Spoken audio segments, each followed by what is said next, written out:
찬송가 525장입니다. 찬송가 525장 돌아와 돌아와 찬송하시면서 10월 14일 토요일 새벽 예배 하나님 앞에 드리도록 하겠습니다. 525장입니다. 돌아와 돌아와 마음이 고난이여 길이 참 어둡고 매우 험악하니 집을 나간 자여 어서와 돌아와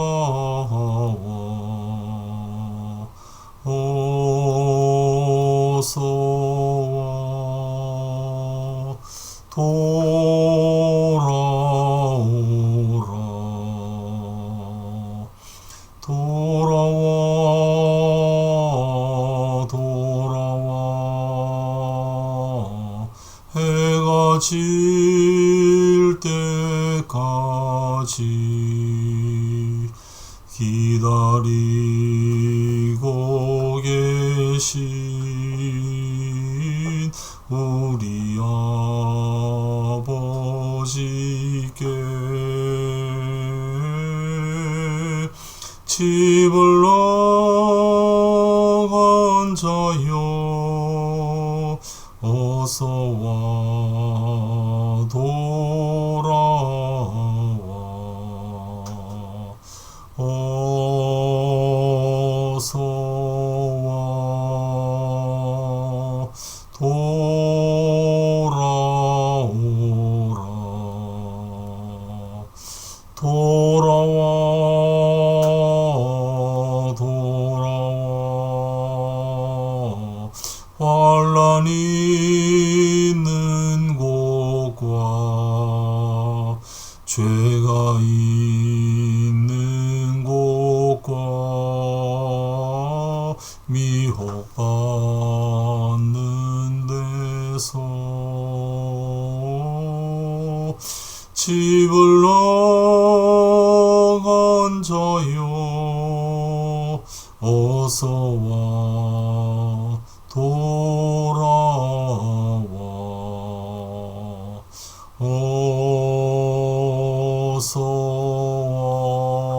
어서와 돌아오라 돌아와 돌아와 집에 돌아오라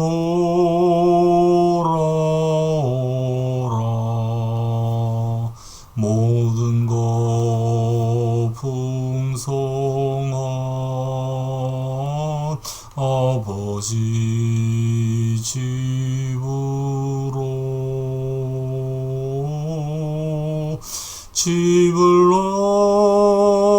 나간 자여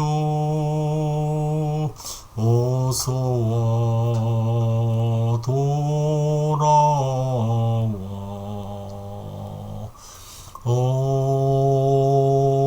어서와 돌아오라.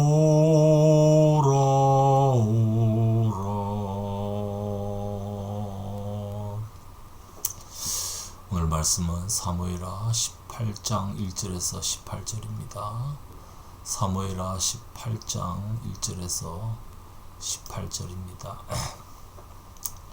제가 읽겠습니다.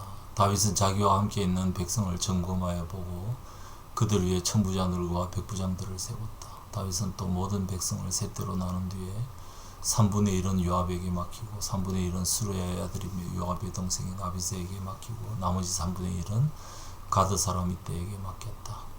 그런 다음에 왕이 온 백성에게 자기도 그들과 함께 싸움터로 나가겠다고 선언하니 온 백성이 외쳤다. 임금님께서 나가시면 안 됩니다. 우리가 도망을 친다 해도 그들이 우리에게는 마음을 두지 않을 것이며 우리가 절반이나 죽는다 하여도 그들은 우리에게 마음을 두지 않을 것입니다.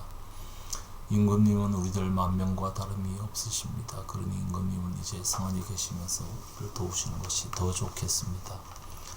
그러자 왕은 그들의 의견을 따르겠다고 말하고 성문 곁에 서 있으니 온 백성이 100명씩 1000명씩 부대별로 나아갔다. 그때 왕이 요압과 아비새와 이때에게 부탁하였다. 나를 생각해서라도 저 어린 압살롬을 너그럽게 대하여 주시오. 왕이 압살롬을 너그럽게 대하여 달라고 모든 지휘관에게 부탁하는 말을 온 백성이 다 들었다. 다윗의 군대가 이스라엘 사람과 싸우려고 들녘으로 나가서 에브라임 숲속에서 싸움을 하였다. 거기에서 이스라엘 백성이 다윗의 부하들에게 패하였는데 그들은 그날 거기에서 크게 패하여서 20,000명이나 죽었다. 싸움이 온 땅으로 번져나가자 그날 숲속에서 목숨을 잃은 군인이 칼에 찔려서 죽은 군인보다 더 많았다. 압살롬이 어쩌다가 다윗의 부하들과 마주쳤다. 압살롬은 노새를 타고 있었는데 그 노새가 큰 상수리 나무의 울창한 가지 밑으로 달려갈 때에 그의 머리채가 상수리 나무에 휘감기는 바람에 그는 공중에 매달리고 그가 타고 가던 노새는 빠져나갔다. 어떤 사람이 이것을 보고서 요압에게 알려주었다. 압살롬이 상수리 나무에 매달려 있습니다. 요압이 자기에게 소식을 전하여 준 그 사람에게 물었다. 네가 그를 보았는데도 왜 그를 당장에 쳐서 땅에 떨어지지 않았느냐? 그랬더라면 내가 너에게 은 10개와 띠 하나를 주었을 것이다. 그 사람이 요압에게 대답하였다. 비록 은 1000개를 달아서 제 손에 쥐어주신다고 하여도 저는 감히 손을 들어 임금님의 아들을 치지 않을 것입니다. 임금님께서 우리 모두가 듣도록 장군님과 아비새와 이때에게 누구든지 어린 압살롬을 보호해 달라고 부탁하셨기 때문입니다. 제가 임금님을 속이고 그의 생명을 해치면 임금님 앞에서는 아무 일도 숨길 수가 없기 때문에 장군님까지도 저에게서 등을 돌릴 것입니다. 그러자 요압은 너하고 이렇게 꿈을 꿀 시간이 없다 하고 말한 뒤에 투창 세 자루를 손에 들고 와서 아직도 상수리 나무의 한가운데 산채로 매달려 있는 압살롬의 심장을 꿰뚫었다. 요압의 무기를 들고 다니는 젊은이 10명도 모두 둘러싸고서 압살롬을 쳐서 죽였다. 그런 다음에 요압이 나팔을 부니 백성이 이스라엘을 뒤쫓다가 돌아왔다. 요압이 백성에게 싸움을 그치게 하였기 때문이다. 그들은 압살롬을 들여다가 숲속의 깊은 구덩이에 집어던지고 그 위에다가 아주 큰 돌무더기를 쌓았다. 온 이스라엘 사람들은 도망하여서 저마다 자기 장막으로 돌아갔다.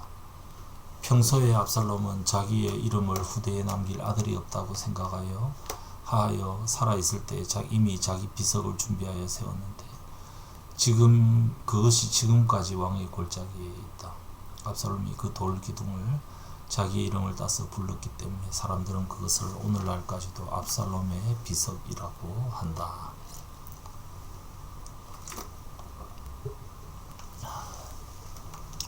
결국 압살롬의 반란군들이 다 진압되고 있습니다.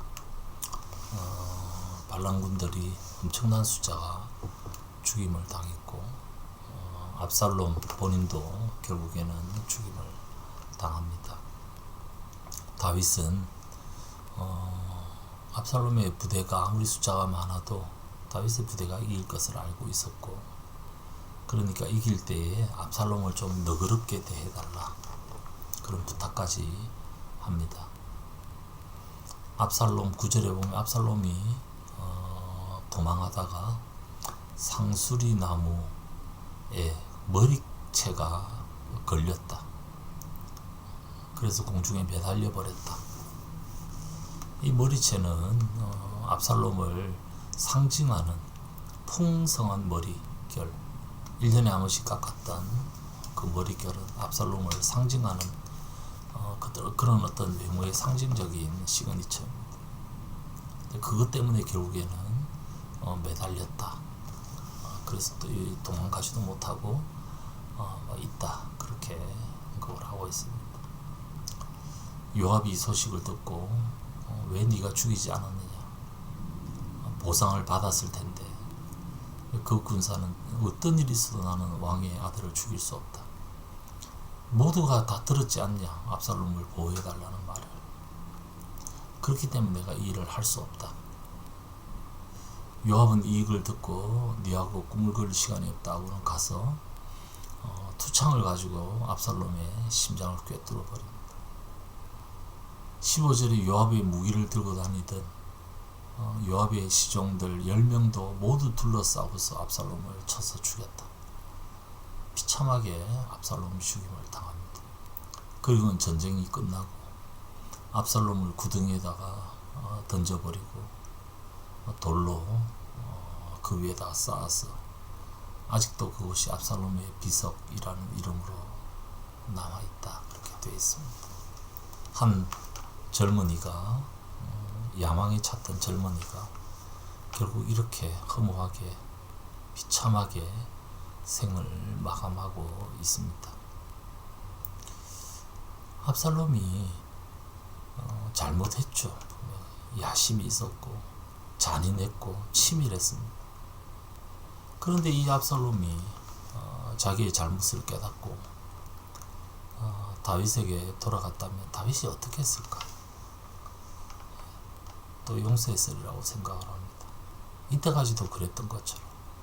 그리고 그에게 진정성 있게 회개의 기회를 주으리라고 생각을 합니다.